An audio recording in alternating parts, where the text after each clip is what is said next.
You're listening to Cards to the Moon, a podcast about trading cards from both a collector and investor perspective. We hope you'll stick around for the ride as we take a deep dive into the state of the hobby, share some hot takes, hopefully some useful advice, and fun stories along the way. Hey, welcome back to Cards to the Moon. This is episode 249, and my name is Clark from 5cardguys.com and 5cardguys on Instagram. With me co-hosting, as usual, is Hyung of Integrity Sports Cards and John, who is Trade You at Recess on IG. Okay, off the top, for all you hockey card collectors, this year's SP Authentic set is out, and the chase, of course, is the long-awaited Future Watch Rookie Autograph Card of Connor Bedard. Now, I've already seen a couple of them pulled already, with one posted initially for about $20,000. That's just a regular Future Watch Auto, number to $9.99, of course, and it's raw. It hasn't been graded yet. John, you mentioned to us in the group chat that boxes were going for about $550 Canadian, between $500 and $600. So that's about $400 US, which is definitely pricey. So I'm going to throw this to John first. How big do you think the chase for Bedard will be in this set? And is it worth paying that price tag for a hobby box? Chase is going to be huge. I think hockey, even those outside of hockey and wanting to kind of dabble into hockey, I think they've been waiting for this. This is huge. Mm-hmm. Is it worth it? I don't know. Like that's crazy. I think there are upwards of 200 Future Watch rookies. It's usually the case. I remember ripping Future Watch for Sidney Crosby way back in the day. And they, I think I ripped 2 boxes and I got 2 rookies. And I know the drafts pretty well. I got 2 rookies that I had never even heard of. So that's what's going to be the case. Like a lot of these Future Watch autos, you're going to, like most people are going to rip and they're going to get people that they have no idea who they're looking at, right? And really, this draft class, it's pretty weak. So it's going to be this one guy that you're going for. So is it worth it? Probably not. Would it be fun? I don't know. It depends on your risk appetite. You're gonna end up getting the rookie that you never heard of. I know, totally. Do I want to rip? Yes, I do. I'm all caught up in the hype. I certainly want to rip, but yeah, it's tough. It is really, really tough. I would assume to pull that Connor Bedard because you're getting one Future Watch rookie per box. Mm-hmm. There's upwards of 200 of them, so you do the math on how frequently it'll pop out, right? So yeah, that's true. Yeah, and we're talking off air. There's the retro Future Watch Auto, like a couple variations, right? But even that, it's numbered to what, 200 each? 200, so, yeah, it's still pretty tough to get. And you have to include other players that have that same card, that retro Future Watch Auto, right? What do you think, Hyung? I think for that price, I think it is steep, but then we've seen what people do with Wemby. We've seen, and it's definitely, if you do pull up Connor Bedard, it's a sell. Yeah, it has to be a sell. Yeah, I'll give you some context behind that. And like John said, like a raw McDavid goes for like 4K or whatever it is, and then a BGS 9.5 would probably fall into that 8 to 12K range or 11K depending on McDavid. So those boxes, if you want a higher end rip, you're better off almost ripping $1,600 US for a McDavid chase. I think you might fare better with that. You got other, stars like Panarin in 2015. So it's like, at least you have some consolation.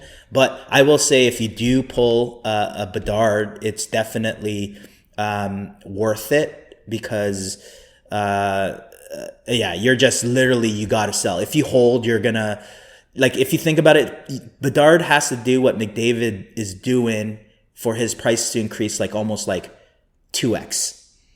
Right. Which is insane. So you're going to have the ups and downs throughout the next 6-7 seasons of Bedard to establish his legacy and say, okay, is this guy the real deal? And if he is, that's when you're going to get McDavid action, right? But even then, I'll throw in, Austin Matthews in 2016. Is a BGS for Austin Matthews is closing in at like 3 to 3.5K. So where do you see Connor Bedard between Austin Matthews and kind of like Connor McDavid? Those prices are $450 US a box if you're going to rip. So you're almost better off almost ripping, Austin Matthews, because that's a BGS 9.5. But like I said, that's graded.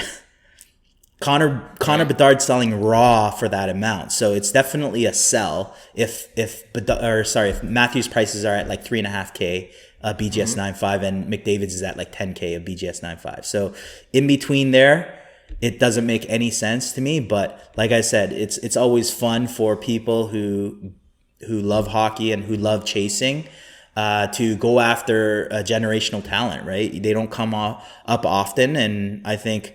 And we had an opportunity to, I guess, buy in on a hobby box at $400 Canadian, which would put it at like 300 US. To me, that's not a bad kind of like chance that you take just for fun. See how, SP experience is in terms of ripping.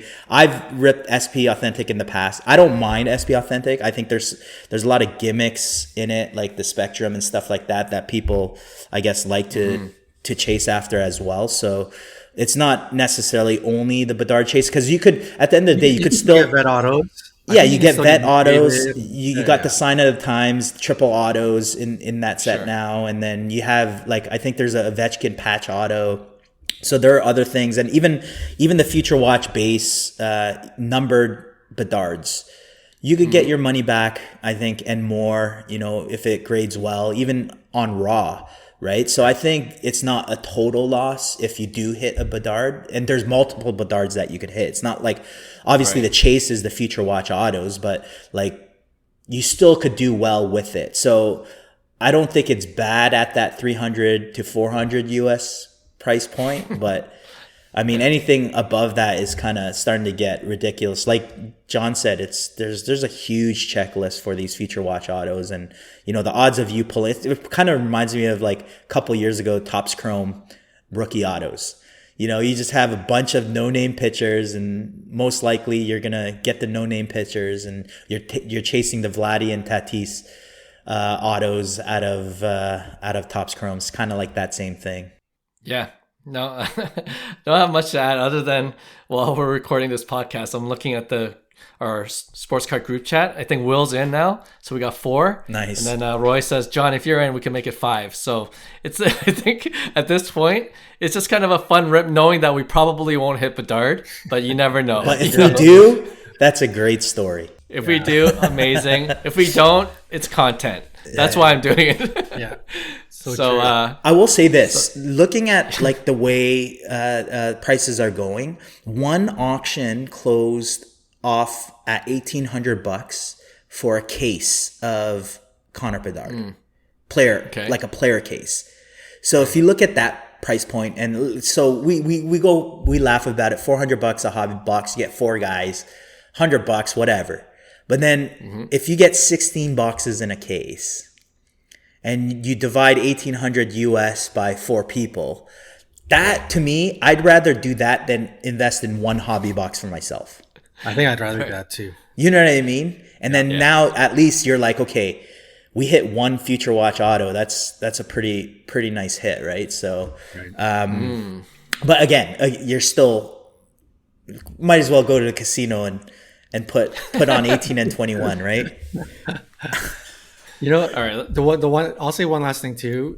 Sure. For those that don't know hockey too well, I mean, Future Watch over the last number of years has become the upper end chase card. I know there's the cup with patch autos, but they just haven't become as iconic as Future Watch. For one reason or another, this is like the gold standard card to get in hockey. It's like the Bowman Chrome. And it doesn't matter what the price is, it moves like liquid. Right? Like if you get, Crosby the cup yeah, in terms of like ratio versus future watch, you can score like 100 grand or whatever, especially if you get a Connor Bedard eventually at the cup. But it doesn't move, it's not an easy sell like the future Right. watch. A future watch, Connor Bedard could be 15 grand and you put it on eBay tomorrow, you're getting 15 grand. Like Right.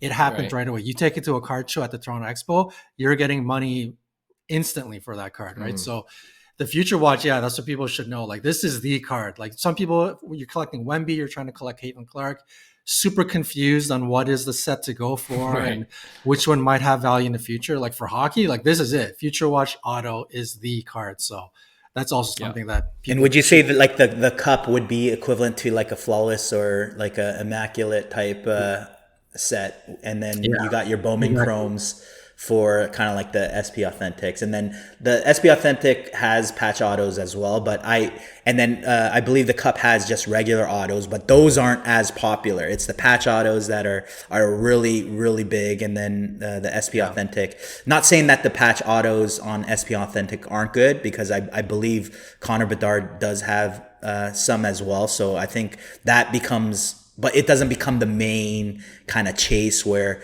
it's liquid, people want it. So it's a very good parallel with Bowman Chrome prospecting. Yeah. Yeah, I exactly. was gonna bring that up, and maybe we could end off this segment with this question, and I don't know if you guys know, but exactly to your point, the patch autos for the cup are the highly coveted ones. That's the most value. But yet the patch autos in the SP Authentic set is not necessarily more valued than the Future Watch autos, and it's certainly not the Future Watch inscription autos, which is just another tier in itself. Right. So why is the patch auto not as desired in the SP Authentic set? Do we know this, or? I have no idea. This could be a great question for Jay Lee. Well, that's right. We should Like ask the, him. the cup came out. I mean, someone can correct me if I'm wrong, but from my memory, the cup came out at the same, in or around the same time as Upper Deck Exquisite Basketball, right? So they're meant Okay. to be the same thing. Like the highest of highest ends, one pack is actually a box, comes with 3 or 4 cards.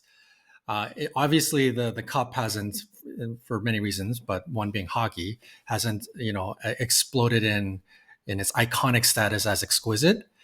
But yeah, in terms of getting back to SB, it's just something about patch autos and hockey. Like, yeah, it's big, but I don't know. Like when you're talking about 25, 35, 50,000, 100,000, I don't know if in that space those types of buyers are looking towards hockey. Maybe that is one aspect of it. I don't know. In terms of SP Authentic as a product, I mean, when I was chasing back at the Crosby days, I really did want the patch auto. I thought, That was it was neck and neck with the Future Watch, and that was when it was brand new. I think Crosby might have been the first one for that Future Watch. I could be wrong on that, but I was chasing both. It was huge, but I just, for one reason or another, the last 5 years, kind of post COVID, the Future Watch Auto has become the quintessential card. So Yeah. maybe that's a big factor into it. And maybe that's a timing thing, because I feel like and maybe it's the evolution of collectors and what they value and where value is. So there might be a point in time where people are like, why? I get SP Authentic autos, the Future Watch autos is what we're going for, but is there more value right now in patch autos, where in the future our purchasing habits and what we desire totally change? Because I could see that in even basketball, where autos aren't as demanded, but then you see various waves of, if you get like a LeBron auto or like a Curry auto or like a Jordan auto, Kobe auto, like those are like really really desired. But then you look at rookie autos of more modern players, people are like like Prism autos, nobody really wants. They're chasing after parallels of the base cards and stuff. And I think it's an evolution of what people value and what they think is a value buy at that point, where they're like, you know what, this is so cheap. Like patch autos were perfect for baseball too. Nobody wanted patch autos, but I think Topps Dynasty might be changing that narrative right now with that Topps Dynasty Ohtani Black. And then I've even seen the evolution of baseball patch autos, like Topps Dynasty in particular, from nobody wanting it. I remember we were on the pod like 3 years ago saying, Topps Dynasty is one of the best products. It's like the patch autos are so sick, on-card autos, So low nice. numbered, so nice, and nobody's buying it. And all these other autos are like the Bowman Chromes go for way more.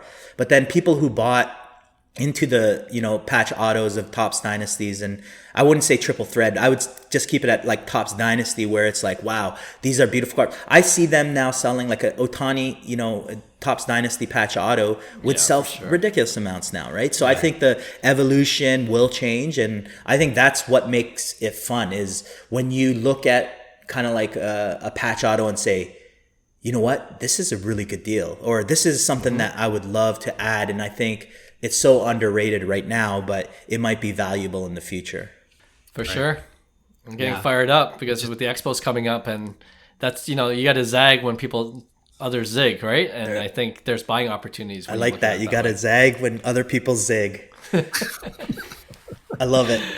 It's 100% true.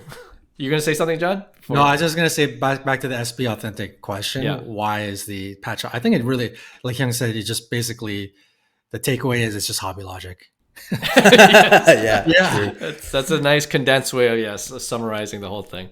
All right.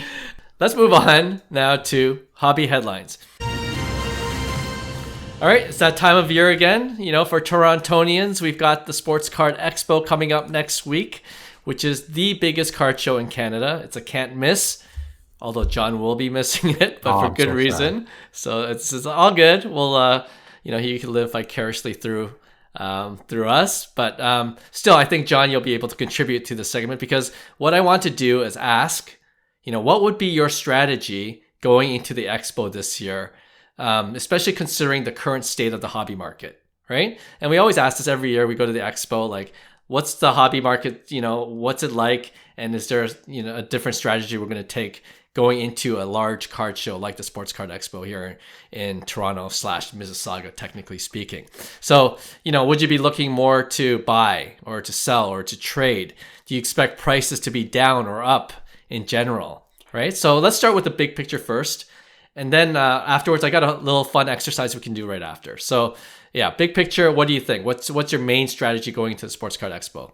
I think for me, liquidating some of my cards that, baseball season's done. So get what you can while you can, because the next 4 or 5 months are going to be pretty quiet in the baseball world.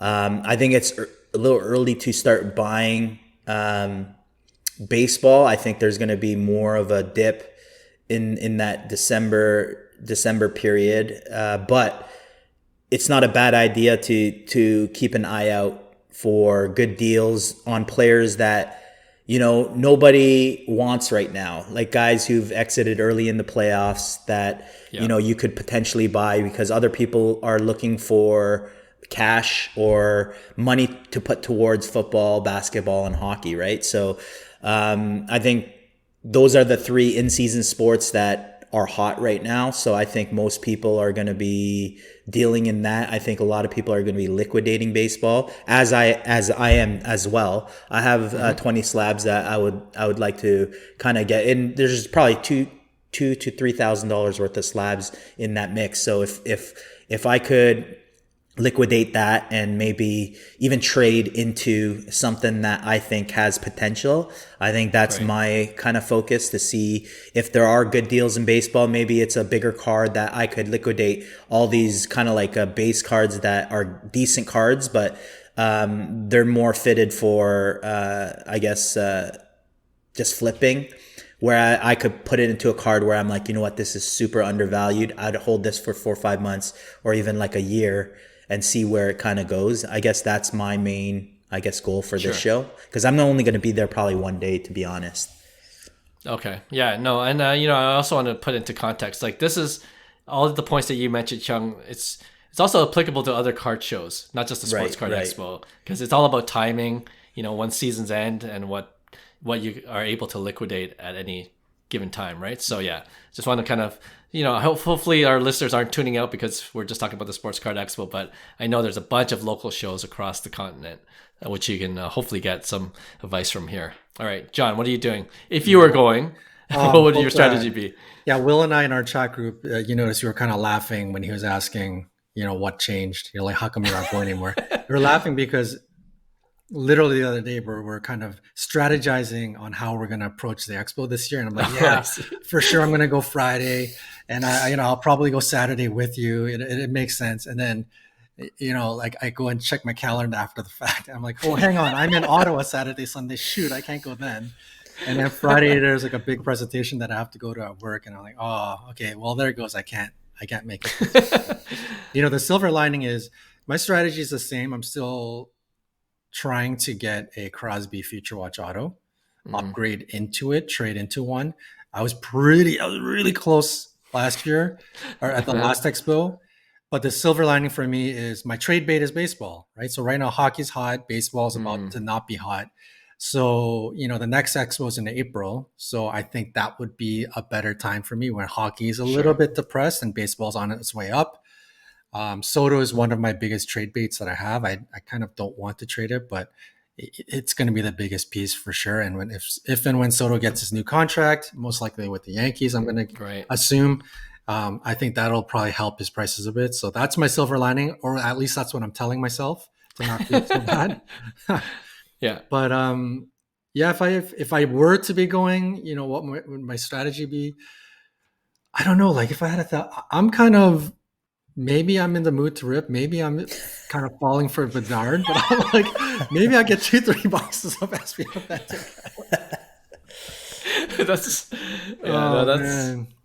That's funny. But you know what? We're going to get into that in a second. Like, I want you guys to be specific with your strategy. That's kind of part of the fun exercise. But for me, I think I'm kind of like you, John. I think I'm going to buy wax. I feel like Sports Card Expo or card shows in general, like especially with these newer releases, like there's the Topps update that just came out. Obviously, SP Authentic for hockey. And at the card shows, you can find good deals, like tax-free, like those are the places where if you wanted to rip and you got a card show coming up, you might as well wait and see what you can get, even blasters. Like, in Canada, we don't have as many options to buy retail or, card shops to buy hobby boxes or jumbo.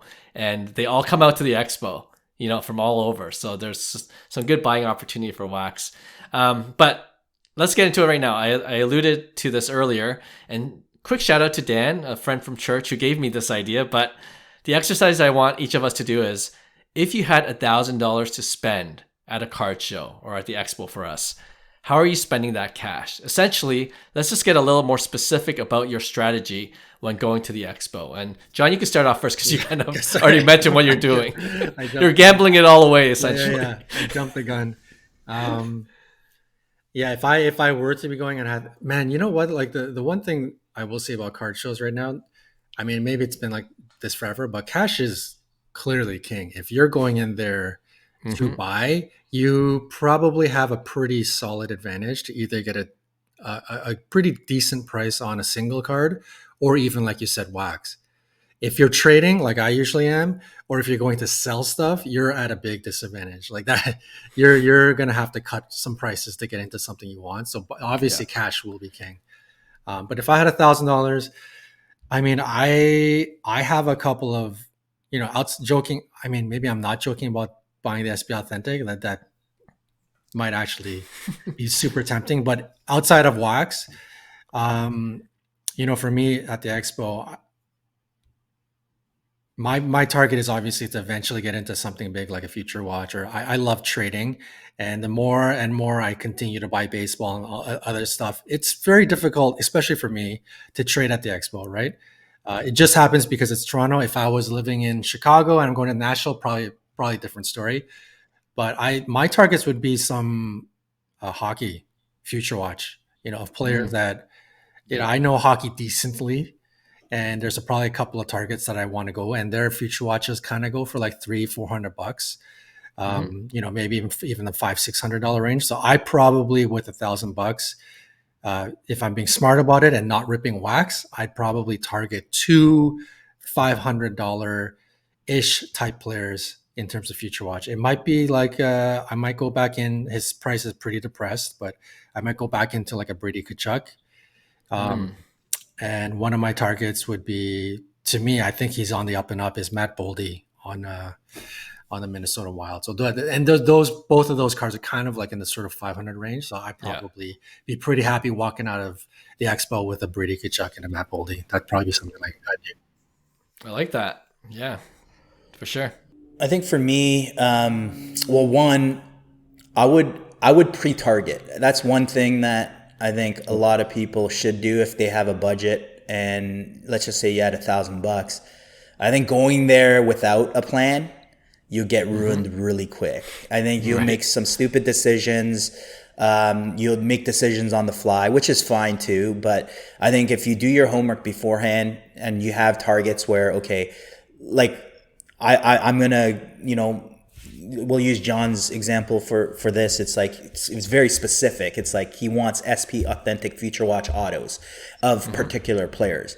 I would stick with that plan where I'm not going shopping with my eyes and saying, oh, I really like this. And all of a sudden you start, blowing your budget. So I think there's that. And for me, at least, being very targeted on what I want. Like I said, my goal is to liquidate a lot of these, they're anywhere from $50 to $200 slabs, right? And be able to trade up and use cash. And John's right, cash is king, especially with a lot of these dealers. You give them a cash deal, you might come out on pretty good. So if you could use a bit of profit from, for me, all those 20 cards I'm getting back from PSA were graded, for instance, personally pulled. Like I pulled all of them. Right. So I forgot that I had those cards. I literally went through it and graded it. And I did pretty well. I gemmed 16 out of those 20 cards, nice. PSA 10s, which was a great submission. And I had it at a value bulk at like $18 or $19 a card, which is great.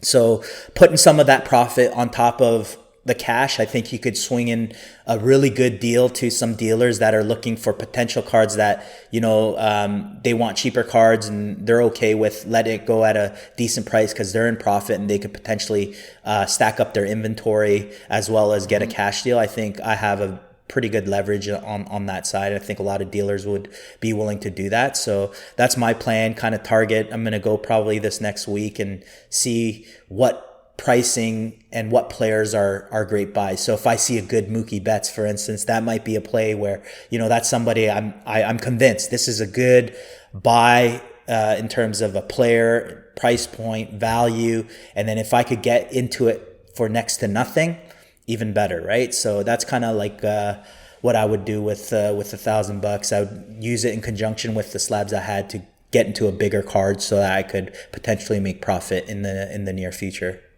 Yeah, I like that. I like that too. And mine's kind of a combination of both yours. Like I kind of mentioned, I'm allocating maybe 300 to 400 on wax. I'm just going to buy wax. It's going to be, and I feel like for me, it's, as a content creator, it always does well, like, right. Ripping boxes. Right. So, that's also an advantage for that I have that maybe others don't. And, you never know, if I could, I feel like when you hit a nice card, that always does well in terms of content. But when you hit nothing, that kind of does well too. Because right. People see like, oh, this guy didn't get anything. That's what we always say. We always justify it. That's how we justify it, yeah. So about 300-400. And then the other is like what you just mentioned, like to trade up, like I have a few cards and, always adding a bit of cash at the end. So maybe another 500 or 600, depending on what the card is. If I could trade up into something that I like better, then I'll always want to have a little bit of cash on hand to be able to trade up into something, right? So, and then, I have that's about $800-900 allocated. So the other 50 to 100, I already said, I'm bringing my son on Saturday, so he probably wants Pokemon cards. So I gotta, get him something while he's there. So, so that's my plan, anyways, for $1,000, how I would spend it. And then, we'll see how it goes. But yeah, it's going to be, I think it's going to be a fun show. Like it's always a fun show, the Sports Card Expo. I think we already talked on their sport chat group. A few of us are going a couple days. And it's funny. It's like Friday is the the day we're going without kids, we're just going to take time off. And Saturday, we're bringing our kids. And then we know we're already, not going to get anything done on Saturday when you have your kids around. So exactly. Friday, I think, is going to be the day where we're going to try to make all our moves content. And I'll bring the Zoom mics, Clark. We could mic out and shoot out on Friday, because I was saying Friday or Saturday, which one should I go to, but Friday makes sense because then we could go around and do our thing. But we'll shoot some content, share it with you guys, and see how the Toronto Expo is. We'll definitely have content from that, yeah, for sure. And I already talked to a couple of vendors that are going to be there, so we can talk with them as well and see how it is this year. Yeah, I just thought of one tip for people that are looking to maybe trade. And I found, just from my experience, I just thought of it right now, but from my experience, a lot of dealers, number one, they're going to want a deal. Like that's, you're going to have to take a pretty big haircut on the value of your card. So you're probably, going to give them a deal, something like 70% to comps or something pretty strong, which is okay if you're willing to digest that. And then number two is, like if you walk up to Will and I know we've tried to trade many times. You walk up to a dealer, you give them like a stack of your cards. Hey, would you be interested in any of these? And they usually most of the time they go, no, I'm not really interested in any of those. But if they do happen to show a little bit of interest, maybe in some cards, and you have a target, you start doing the math in your head. And I find that a lot of dealers, when I start to offer, hey, what about I'm interested in this card. Would you be interested in kind of like any of these or like a combination of these? I find a lot of dealers don't really like to do the offer in their head. So if you come with the offer, I've closed a lot of deals like that where I know what I want. They kind of showed an interest in a couple of cards. I'll throw in some value. Maybe they're not interested in those cards, but I'll throw it in and I'll put some cash on top. So if I'm willing to give like $3,000, and my original offer was like around $3,000, but they're like, nah, I don't know about that. But then I instead of them kind of coming up with the offer, I'll come up with the offer. Here are 5 slabs. Here's like $1,000 on top. It's about $3,500 worth of value. Boom, here's the offer for that card.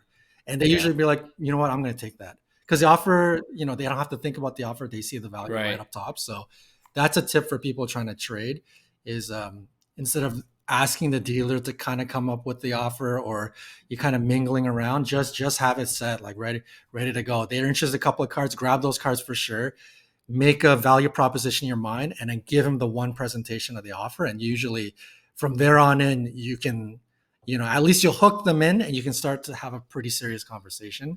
So that's usually how recently my deals are kind of going down. It's great advice. Yeah, for sure. I feel like just generally people like to make a deal that neither side gets ripped off. Right. Kind of reminds me of like fantasy sports. Like I don't need to trade, but if someone offers me something, you're like, yeah, you start thinking about it, and you're like, you try to make a deal happen. You know what I mean? Yeah.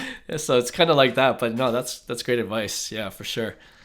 Hyung, before we go to the next time, you have any tips? Because you've been to a lot of shows as well.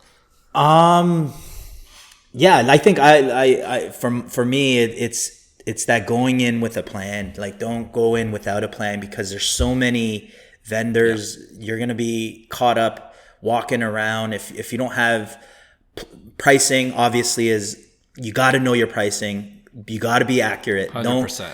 Don't try to overshoot your comps, right? Have your comps available right on the spot. Like that would drive people nuts, especially if you have multiple slabs you're dealing with.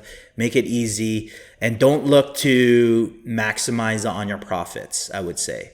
Look for the profits in the value of the buy more so than trying to maximize your own profit, because I find that a lot of people try doing that and it's a big waste of time for everybody. There's people lining up and then they like the card, but then comps are way off, and then you're trying to renege, the pricing, and dealers don't like that. So I think being prepped with what you have and what you want, knowing pricing, knowing comps, and having it readily available so you're not searching beforehand, because you have to be able to bounce around tables and kind of scout around and say, okay, these are the cards I'm interested. This booth has this booth has that. And now you're like John said, you could put in that presentation where you're bringing that deal to the table, and you do that, you'll be very efficient with your time. Because a lot of the time, if you just go and float around, I guarantee you do that for 3 days, you won't do anything. You just go around, you'd be so confused, you don't know what to buy, you don't understand, and don't also purchase stuff that I guess you don't want. I know that sounds very like logical, but when you're there, yeah, it's totally different, right? Because your emotions start playing and you're like, oh, you know what? I think this is a good buy on the spot. And then you realize, man, I shouldn't have bought this, right? Happened to me a few times, but that's when it starts you get caught up in the show and stuff like that. Cause it is a fairly large show. So it will probably take you two days to really do the whole floor properly. I mean, you could skim through the whole show probably in a day, but like you're not probably maximizing the exposure. So agree. No, that's good advice as well. A couple of advice from me is if you're looking to trade, and you have primarily baseball, but the vendors only have hockey, probably not a good match. Yeah. So look at the vendor's inventory. When I sold my Anthony Bourdain at the FanFest New York City, right, I saw one guy just have a bunch of those Allen and Ginter celeb autos, right, like a bunch of them. So you're like, okay, this guy might be interested in my Bourdain. You know what I mean? And he was, and it worked out really well, and he was ready to pay cash. And then, on the flip side is, occasionally, and we talked about this before on the pod, it's nothing new, but occasionally some vendors have like that one baseball card in the sea of hockey cards. Yeah. And if you like that baseball card, you could probably make a good deal. Right. They probably don't want to hold on. They don't want to hold on to that one card. They just got it on another trade, So look, there'll always be a few of those around. And if you like that card and everything else, the majority of their inventory is a different sport, there might be an opportunity for you to make a good deal on that particular card that you want. All right, there you go. I think by the time this episode airs, it'll only be a few days till the Sport Card Expo. But yeah, like Hyung said, we'll have some content following our trip to the expo, and then we'll update you guys on how we did. All right. Okay, let's go on to our next segment we were calling Blind Rankings. Okay, so John, you gave me this idea after we did a similar segment last week called Rank It. And if you heard that show, I gave Hyung and John 5 hobby-related items, and they had to rank which one they liked from most to least, right? So this time, I'm giving you guys hobby-related items one at a time, and you have to slot them in your top 5, not knowing what the next item would be. You know what? As soon as you mentioned this idea, John, I started seeing it pop up on my IG everywhere, from different accounts. Like a lot of people do these blind rankings, and it's kind of pretty fun. popular. It's pretty popular, yeah. So the theme for this blind ranking segment is the opposite of what we did last week, which was 5 things in the hobby most collectors hate, right? So this time it'll be 5 hobby-related items that most collectors find appealing. Mm-hmm. Okay? All right, so the first item that you got to slot into your top 5 is the orange Refractor Autograph Card, number 25. Orange Refractor Autograph Card. I'm putting that number 2. Whoa. Number 2. Okay, Yeah. It's up there. Yeah, orange is huge. Whoa. So this is And you don't know what else is coming. You don't know what else is coming. Yeah, That's the yeah, thing, yeah. right? But Hyung's confident. Orange Refractor. Okay. Yeah. It's up there. It's a big deal. Yeah, so I saw this idea from I don't even know the podcast, but I've seen it on. Yeah, it might be Barstool. Yeah. So it's pretty popular, but if you watch enough of them, you kind of start to get a sense of how they are and what they might pick.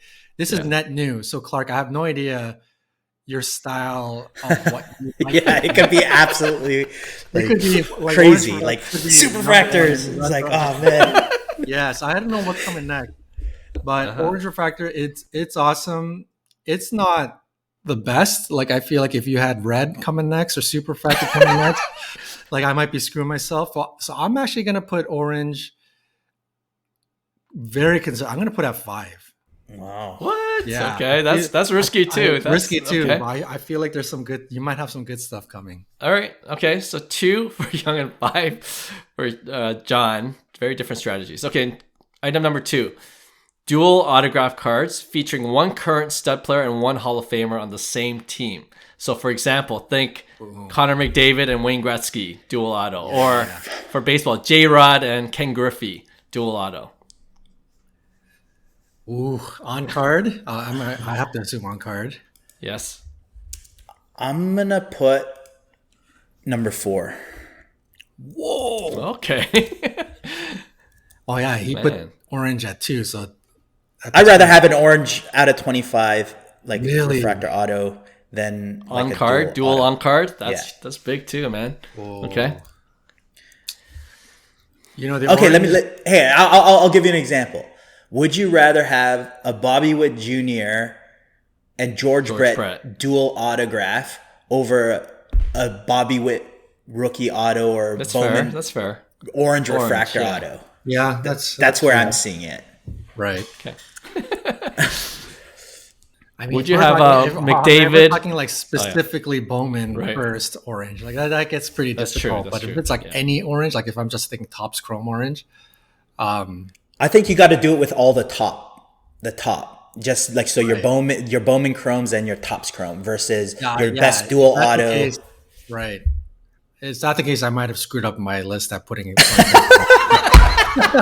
I'm gonna say John's list at the end is like, what is he thinking? yeah. But I obviously took it in more general terms. So I have to stick to my general terms for this to stay consistent.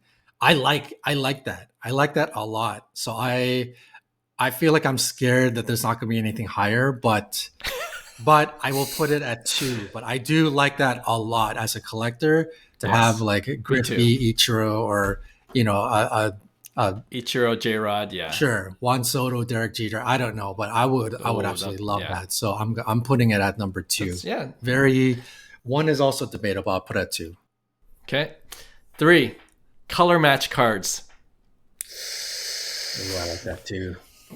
And for people that don't know, color match is it could match the color of their jersey. So Right. like a Toronto Blue Jays, obviously the blue refractor is big.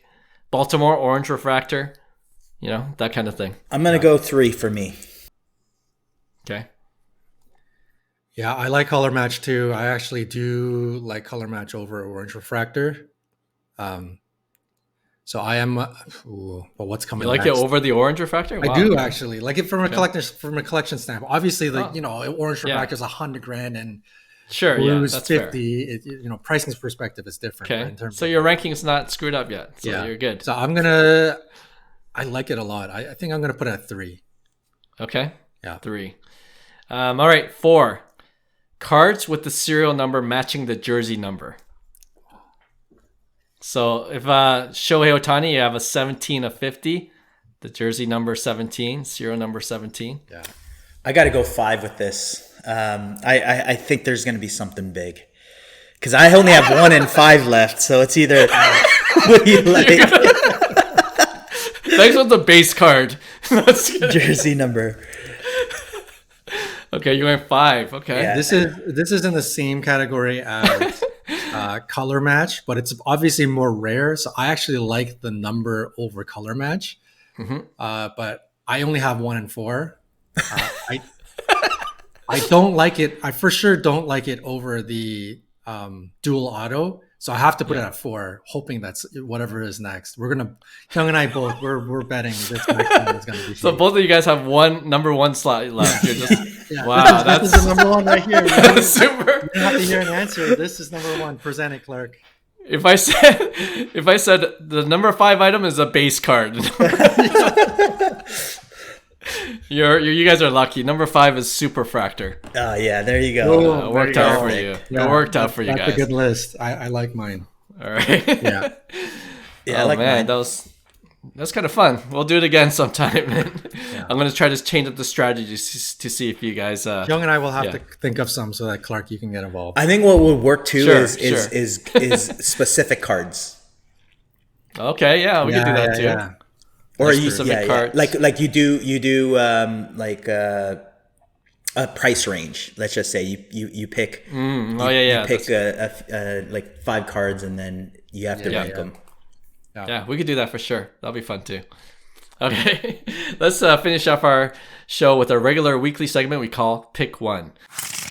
And this is when each of us, we choose 2 cards and then we debate which one we would rather invest in. All right, so as usual, Hyung, do you want to start things off? Yeah, and we're not going to go baseball this time, guys. We're not going to go baseball. So sorry to my baseball guys, but this is... okay, I got baseball later, so perfect. It's all good. So what we're going to do is we talked about earlier on the show about the SP Authentic. Mm-hmm. So would you want a 16-box case of SP Authentic? I know John's licking his chops right now. So that's 16 hobby boxes. If you price it out at, let's just say $500 a box, right? Canadian, we'll say 400 US. That would be $8,000 Canadian. Would you rather have that, or would you rather have the Topps Mercury Wemby box at $8,000? Oh man. Is Topps Mercury it's just popular? It's new, right? It's the Wemby. It's all Wembys. A few weeks ago, yeah. So they pump out like 6,000 autos or something like that in Topps Mercury. But I would say one of the Superfractors, I think, I seen this girl pull it. I believe a girl pulled it. She was doing a car rip, and I think it's the same car. I saw that. And it's not even the main Superfractor auto, but I think it sold for like $114K. No, no way. I think so. No, because I think the logo man. Wait, wasn't it that? No, it wasn't the logo man. She didn't pull the logo man. No, it wasn't. I don't think it was a logo man that sold for $114K. I thought it was an insert auto, but it was a patch auto, but there's a lot of patch autos, right? Okay. So Topps Mercury is its own set, and it's kind of primarily It's only Victor Wembanyama. Only Victor Wembanyama. All the cards are Victor. All the cards are Victor. That's why it's $8,000. So you get three like hits, and then are you getting his cards from prominent sets, or is it its own individual Topps Mercury set? It's its own slabbed individual cards that you rip. Yeah. This is like a net new, random. And they at release they sold for $8,000 a box, US. Wow. So that logo man one of one Superfractor auto sold for $108,000. $108,000 a couple days ago. Okay, it was a logo man. Yeah. Okay. I feel like the answer is pretty easy for me. So it's either the Wembanyama box or like a case of something else. Either way, if it's short term, you're selling both for the same amount of money. If you're ripping, you're an idiot. You're losing all your money. I'm thinking of it from like an investment perspective. Like I don't think either of these for me. I would rip. I'd look to sell. If you're going to sell now, you're going to get $8,000 regardless of each. But I feel like the hobby case would be easier to sell because you could break them up. If you're keeping it long term, you are hoping that Topps Mercury is going to be a solid name brand going forward, and obviously Victor's career has to go in the right trajectory. But if it's like Bowman first, Bowman draft or like SP Authentic, I think for me, like long term, I prefer that. Having unopened cases of that and selling it long term for the future. I don't know Topps Mercury. Like I don't know. This seems as manufactured as it gets, and it's all about the hype. So I think long-term Topps Mercury is not for me. So I'm definitely going with the case of hobby boxes. Interesting. What about you, Clark? We talked about this Topps Mercury before on this podcast, and really you got to hit that really large patch auto card to get your money back, right? Or more than the $8,000 you would have spent on it. And I've seen enough rips now that everyone's losing. Most people are losing. And then I've seen, I don't know what's it, Boston Sports Card Collector, or there's that whole CT scan controversy. Oh, that's crazy. Apparently lots of people are submitting their Topps Mercury boxes to these CT scan companies. No way. They know which ones are. It. Yeah, right. If they don't have anything, they sell the box. Which is crazy. Right. Yeah. So even without that controversy, I would go for the case as well. I think it'll be fun to rip all 16 boxes. The Topps Mercury, the rip will last 30 seconds, and you're like, oh damn. At least if you don't hit anything, it's at least 30 minutes of entertainment with the case of the SB Authentic hobby boxes. And then there's a lot more to collect, different Feature Watch autos. You get 16 of them at least. So that's something fun to hold on to. Diversify your portfolio, so to speak, rather than just one mediocre, autograph card of Victor Wembanyama. So yeah, I'm going with the case as well. I'm saying you guys are crazy. I'm saying the ROI. Let's be real. Like, you're both gonna lose out, in my opinion. Because if Feature Watch autos of a Connor Bedard is going for 3K, 4K, how many Connor Bedards can you hit in a case? You might not even hit any. So you might be with a bunch of base cards. But the Victor at least gives me a chance. I know I had 3 Victor autos, right? And one's a patch auto. So worst case, you get 3 Victor autos. So for me, and then with the upside of having the Superfractor sell for anywhere between probably 30 to 100 grand, we would see, right? Because there's all these, there's 10 Superfractor patch autos, I think, available. Mm-hmm. There's a lot of chases, and then there's Superfractors, numbered cards. So I think for me, even though the Topps Mercury, everybody says it's stupid, and I agree, the whole CT scanning is ridiculous. That would probably be the worst thing that would be hesitant of me buying a box right now. But if I bought it straight from the manufacturer and that wasn't an issue, it's 100% Topps Mercury for me. I think the ROI would be at least give you a chance to be on the positive side. The SP Authentic, I don't think you're going to make any money. I think it's a perfect product for a dealer to just sell wax, right? And it's not a good ripping product at the end of the day.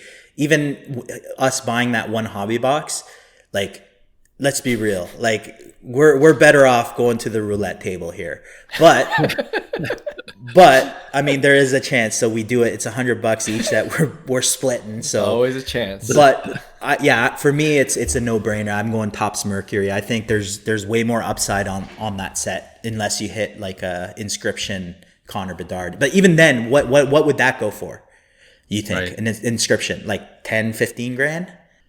Some people are saying 20 plus, which is crazy. 20 plus? That's crazy. Okay, that would be the upside. That would be the biggest upside on the SP Authentic. Right. The upside on these Topps Mercury is 6 figures, right? Yeah. So to me, that itself would be the game changer for me. Yeah. Just a correction with the Topps Mercury, you get 2 autos in the box. Oh, sorry, 2 autos, not 3. One patch and one regular. 2 Wemby autos. Guaranteed. Yeah. One regular auto. I did not know that, but it didn't 99 matter. or lower. I'm speaking from an unopened. You're chasing Bedard. Yeah, no. I spoke from a don't ever open this and sell it perspective. Whereas you're ripping it. Right. So you have that option too, but that's boring. Yeah. Sorry, everyone. Oh man. Yeah, right. You know what? The only for sure true thing you said was you're probably both losing from these from either box or box or case. Yeah. All right, it's a good one though. Yeah. John, what's yours? Right. So I went. I tried to go a little bit more value buy. I basically just went on eBay, looked at sold listings between $450 and $550, and saw what I could compare. And I found something interesting. It's an IP inscription auto, which I found really unique, and I wanted to compare it to something. I didn't want to compare it to modern because the whole liquidation ease factor kind of comes into play. So I'm gonna do a comparison of this inscription auto, and it basically comes down to: would you rather have a unique inscription of junk wax era, or auto of a pretty popular legend card? So we're gonna go. The card in question is 85 Topps Dwight Gooden, and he inscribed it. You guys can see it in our chat. And I'm gonna keep it PG, but he wrote, "I struck them mother effers out." That's hilarious. It's awesome. I mean, the grade doesn't really matter, but the grade was a 7, auto's a 10, and that sold for $460 USD. Mm-hmm. and we're gonna compare that to a 1989 Scoremasters Ken Griffey Gem Mint 10 Auto 10 IP Auto, and that also sold for 460. So I mean, the Scoremaster card doesn't matter. We're talking, in person Ken Griffey Auto Gem Mint 10 Auto 10 versus a unique card, Dwight Gooden, the Doc. I struck them by their efforts out. That's hilarious, bro. That card is awesome. I will just say that. Yeah. That card is sick. It's awesome. Yeah, so that's the 1v1. Got an autograph grade of 10. So there you go. Well, it's a hard one. And it's Griffey too, so I was like, okay, I got to pick somebody good.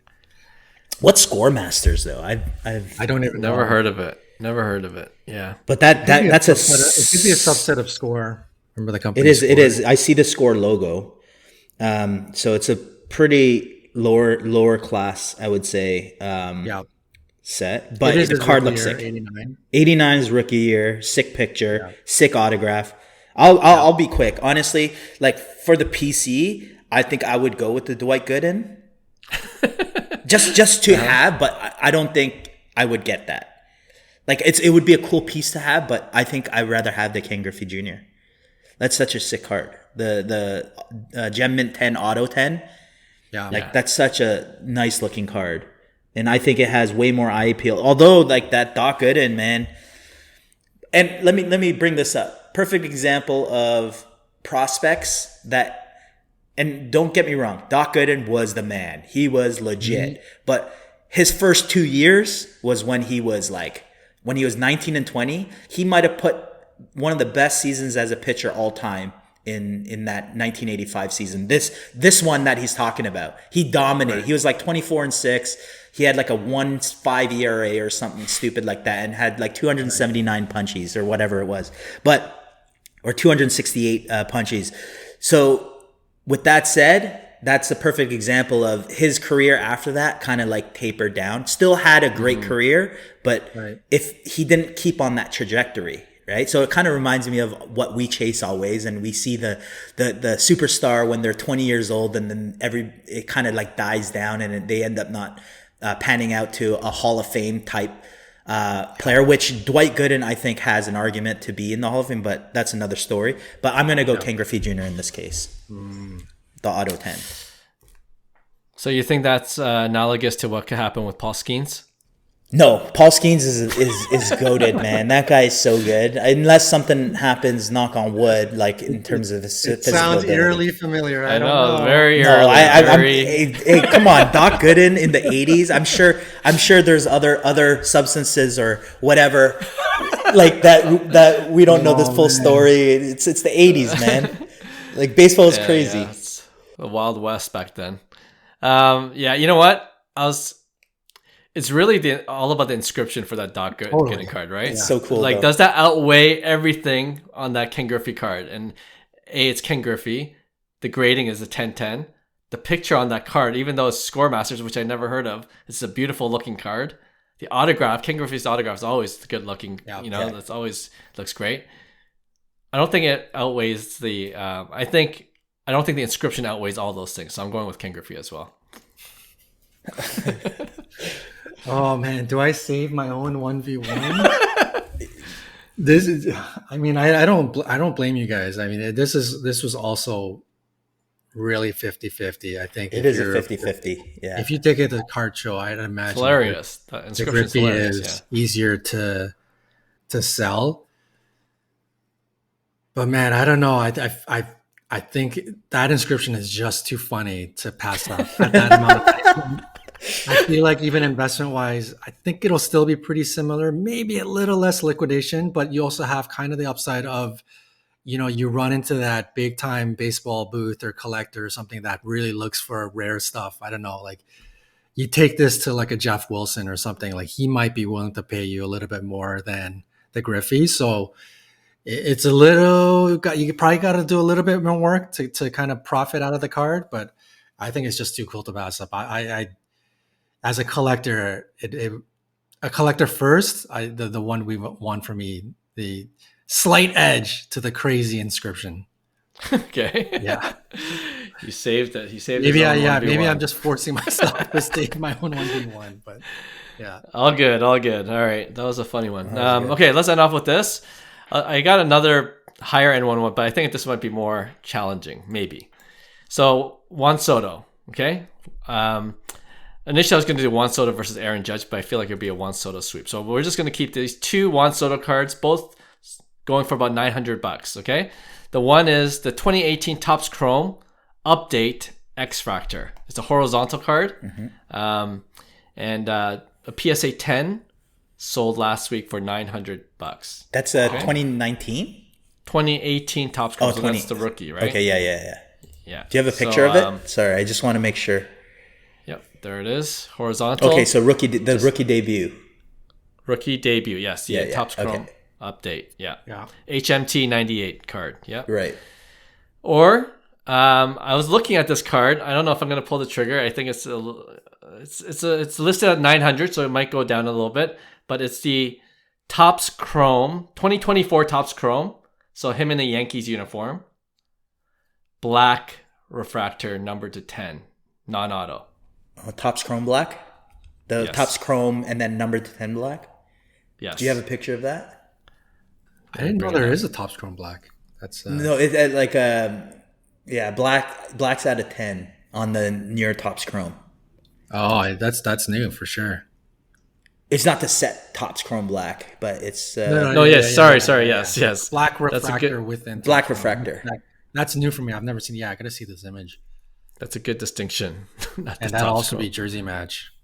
Oh, and this is it's graded PSA 10. Sorry, I don't know if that adds anything to it, but The other one's a PSA 10 too, right? Yeah. yes, they're both PSA 10. Oh, nice. Oh, that's nice. Color match, kinda, you know. Oh, that's nice. It's a nice looking card. Here's my take on it. If I'm getting a Juan Soto New York Yankee card, I'm getting, and I mentioned this earlier on a different podcast, I'm getting the Topps Heritage Real One Auto. Like Red ink. the red ink Real One Auto in I think 2024.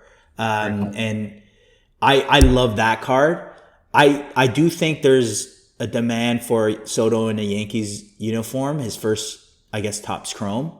But and the other side of things is it's the other card's a rookie debut. So that kind of like throws it off. Like I was never a fan of rookie debuts regardless. Like it was always to me the secondary rookie card, right? So you got the main HMT 55 and then you have the 98, right?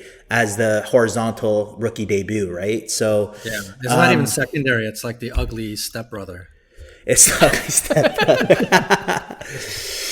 But for me, it's like this.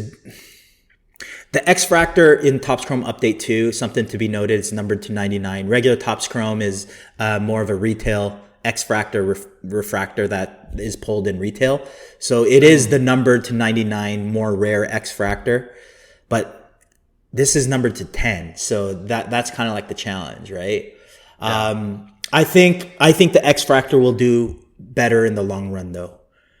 So I'm going to go with the X-Fractor regardless, even though I don't like certain parts of the X-Fractor, like the rookie debut would be the main one. Horizontal card obviously is a negative, but still it's his rookie season. And I think there's a lot of buyers on low numbered Juan Soto rookie cards regardless, because there's not a lot. Like John has the Refractor, a Soto, which is such a great card, and that's thousands compared to the rookie debut, right? So I think there's a lot of value in that rookie debut still. So I'm going to go rookie debut, X-Fractor 99. Rookie debut, okay. You're right, and a good point there. It is numbered to 99, which I'm seeing it right now. Yeah. John. Yeah, I'm actually gonna go the other way. I agree, and it's mainly because I agree so much with Hyung about the update rookie debut. I don't like it. I don't even classify it as any kind of a chase rookie card. I would just like avoid it altogether, even if it is numbered. I mean, it is X-Fractor. It is numbered. It's nice. It is a rookie card.